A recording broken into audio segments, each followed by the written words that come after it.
Happy Tuesday. I am so glad that you're here. Today's topic is about speaking life, and I have been waiting patiently to give this encouragement, and today is finally the day. So, even before I understood what speaking life over your family, over your situation, over yourself meant, God was introducing it to me slowly and surely. I remember listening to a woman pastor. She was giving a sermon, and she was talking about how every Thanksgiving her family would get the flu. And she didn't realize it, but inadvertently, she was speaking that over her family because she was constantly telling people, oh, yeah, every Thanksgiving, my family gets the flu. Oh, we won't be able to go to that because every year my family gets the flu. Nope, sorry, we'll be down with the flu. We won't be able to join you. And she finally realized what she was doing. And so she found a verse in the Bible, and I don't remember, this was years ago, so I don't remember what verse in the Bible it was, but she found a verse in the Bible and she decided to speak God's truth back instead of speaking death.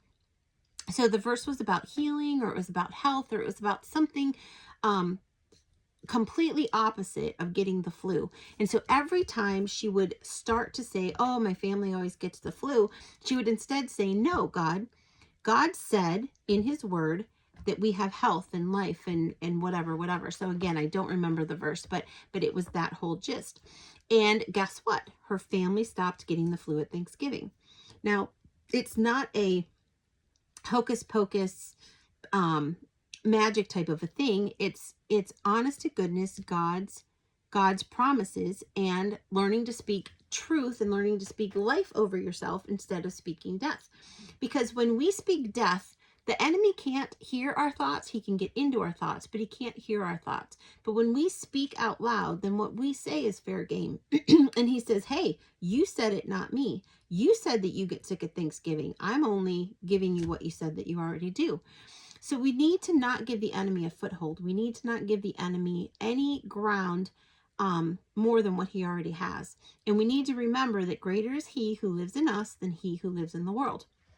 Another thing, I was reading an article just the other day, very recently, and it was talking about two different patients. So you have one patient who's diagnosed with cancer, and they have a terminal diagnosis, and then you have another patient with cancer, and they have a more positive recovery. The person, so you've got two different ones. The one who has a more optimistic, speaking life over themselves mindset is going to recover faster and longer than the person who has a negative mindset or speaks death over themselves. I cannot tell you how many people that have given me or have told me about relatives of theirs, or even just themselves, that they have been given a diagnosis from the doctor and they have not believed that diagnosis. They instead have believed that God would heal them, and they are still alive 5, 10, 15 years later when the doctor said, you need to get your affairs in order. You have 3 months or less. So I'm not saying that every single person who thinks positively or has positive thoughts is going to live. But what I am saying is that speaking life does make a difference. Speaking life over yourself versus speaking death. So this hit home for me personally. And so this is the encouragement in the story that I wanted to share today. So for the last 5 years, we've been headed down to Tennessee for a week for vacation every year. In the first year, conflict happened between me and an individual right before we went away. And I mean, like within 24 hours before we were supposed to leave. And we were exchanging texts and we were talking on the phone. And this person made a comment that I took as death over our family. And I don't think it was meant to be that way. Looking back on it now, I don't think that they meant it badly. I think they meant it as a positive, but my heart was so hard and I was so angry and I was so hurt at the interaction that I was having with this individual that I did not take it as anything but negative. And I really truly believe that I opened the door for the enemy to speak death over that vacation. So that year we ended up having car problems. We ended up having other issues. The year after that, we ended up having a relative have a heart attack. One of our animals died.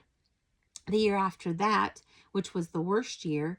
One of our relatives actually passed away, one who was very close to us.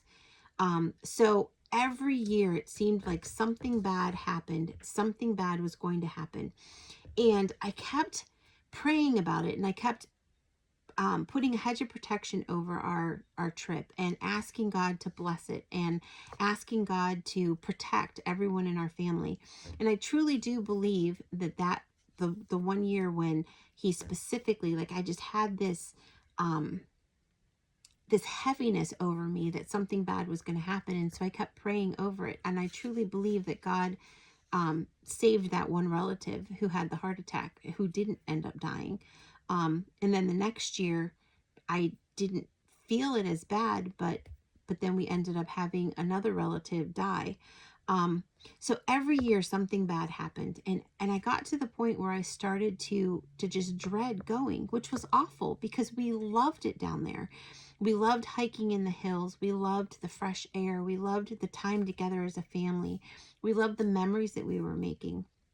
And so this last year in 2024, the day before, well, the day before we were supposed to leave, the day that we were supposed to take our dogs to a new kennel because our other two kennels were booked, um, we woke up that morning and our one dog was sick, and he was throwing up and having diarrhea. Sorry for the too much information. About every 15 to 30 minutes. Um, and and he was progressively getting worse and worse and worse. And it got to the point where he was throwing up pure blood, and he was having diarrhea that was pure blood, like pure blood. So that really scared us, because I'm like, okay, this isn't just like a little touch of something. He ate something weird. Like, this is something that's seriously wrong. He was almost 10 years old, so he's on the older side. And we had absolutely no idea. And he wasn't acting like himself. He was getting lethargic. He was just not doing well. And we were supposed to have him at the clinic, or at the kennel, by 5 o'clock that night. So I called my vet, and they couldn't get us in. They only had one vet working, and they didn't have any room for any emergencies. So they said, go to the sister vet and see if they can get you in. So I called them, and they couldn't get us in until 2:40 in the afternoon. And this was 8 o'clock in the morning. And I'm like, there's no way he's even going to last till 2:40 in the afternoon. Then I tried to get him in at the emergency room, the emergency veterinary clinic. They put me on a waiting list, so I couldn't even get him in there. Well, then my daughter came up with a brilliant idea. So I called another one, and they said they could get him in at 12:30.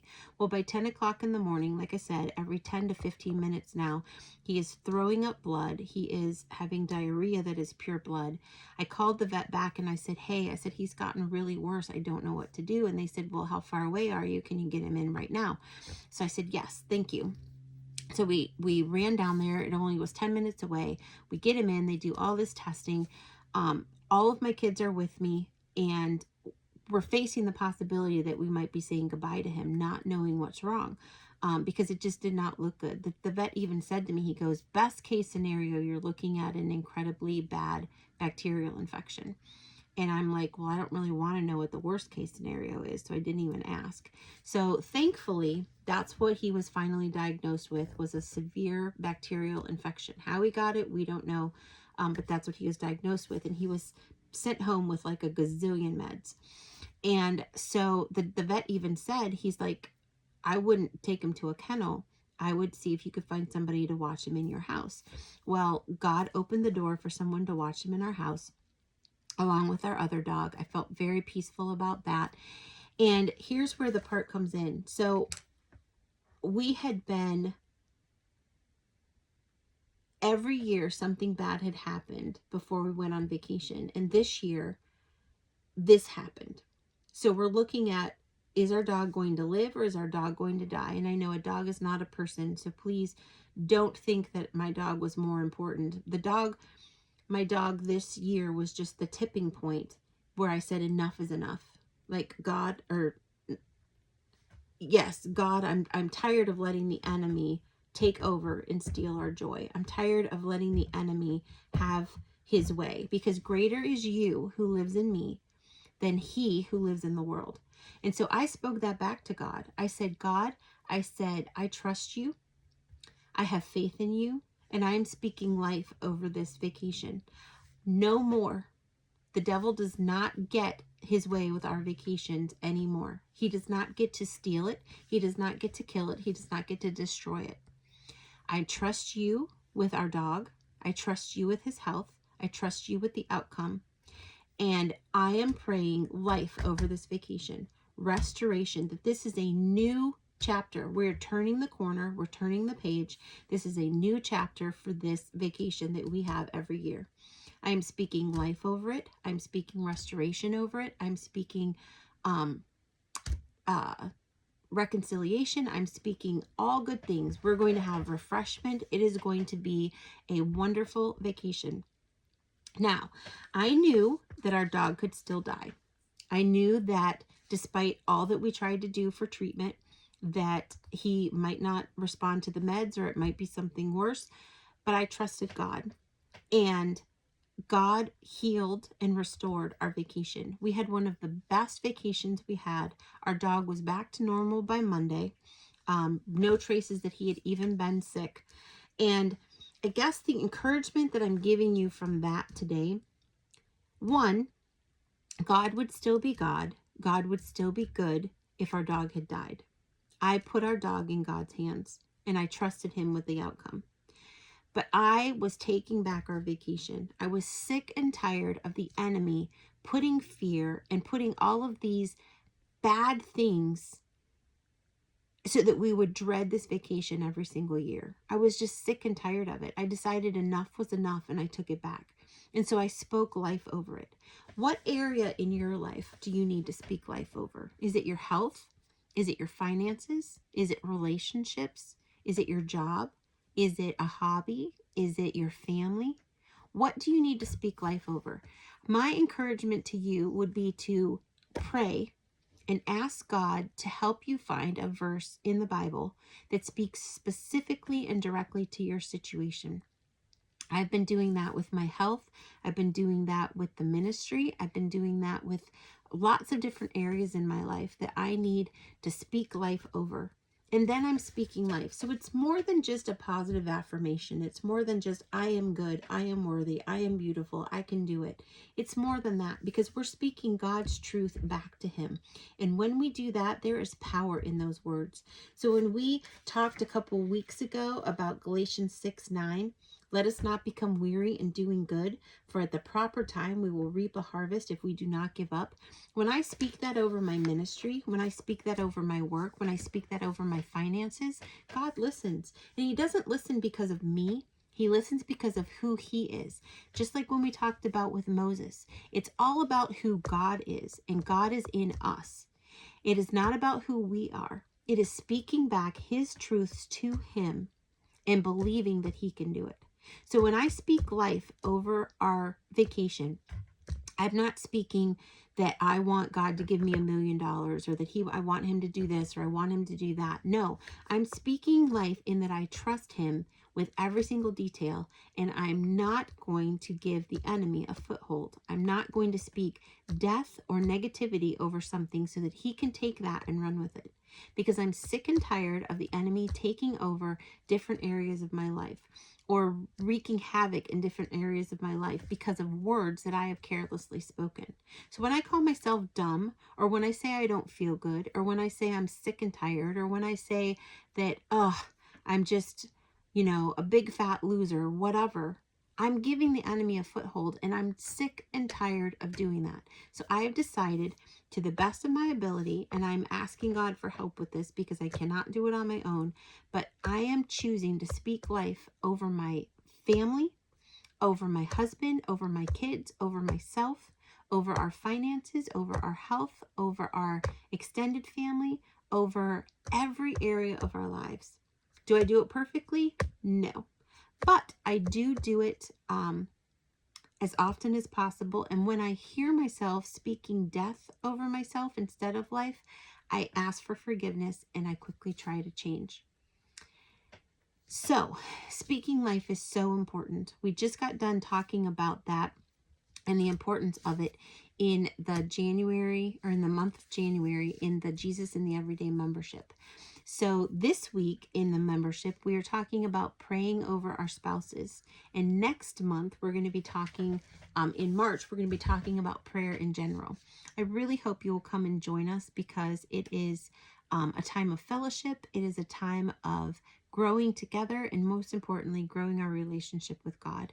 And there's nothing that's better than that. It goes back to what we were talking about back in the fall, where we are called to be the light. And God doesn't expect us to light up the whole room all at once. But if we can be the light here, and we can shine light to the person on our left and the person on our right, and then they keep going and they keep going and they keep going, then think of how bright this world is going to be. Think of how changed our society will be when there's more people filled with God's light than filled with hate or filled with anger. So that is the encouragement that I wanted to share with you today. If you would hit the like button, I would greatly appreciate it. If you would subscribe, I would love that a lot. And if you would pass it on to a friend, that would mean so much to me. So look down below. You can find out more about the membership, so you can join us and you can join in on the topics that we're talking about and learning about. Also, you can see my books in the website, and the Cheer Up podcast link is down below as well. And I just want to say, how can you start speaking life over yourself this week? What's one thing that you can do to speak life instead of speaking death? And it really does make a difference. Have a great day. Have a wonderful week. And I will talk to you next week.